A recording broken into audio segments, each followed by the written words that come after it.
I have been talking to some of my friends. They've been curious about these types of things. And when I was out with some last weekend, we got into an expressive conversation this idea that I was basically telling my friend Daniel that he's not actually Daniel. And he was like, "What are you talking about?" "Yes, I am. I'm Daniel right here. Like, this is it. I can't become you." And this idea that like I'm not the human I've been conditioned to believe that I am, but yet people say like I'm stuck in this body or I'm confined to this body or I can't just become something else magically.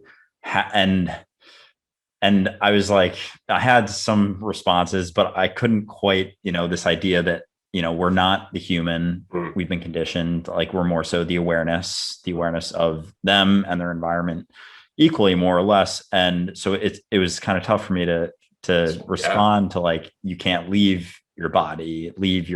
And it's not that I understand that like the awareness doesn't exist within the body more so exists within the awareness, but it's still like how do How do you you get that across?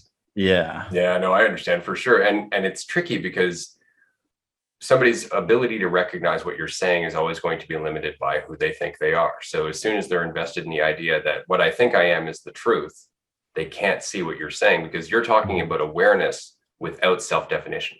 You're talking about Mhm. just the simple property of I exist. And most people don't see things that simplistically. They still think, well, no, I went through school and this is the job I have and this is my family name and this is my history and this is the narrative. That's who I am. And that's why they're afraid of death ultimately, is because they think the end of the narrative is the end of them. And anybody who realizes they're not their narrative stops fearing death, right? It's like the Mhm. Gospel of Thomas. Jesus says, whoever gets this will never taste death.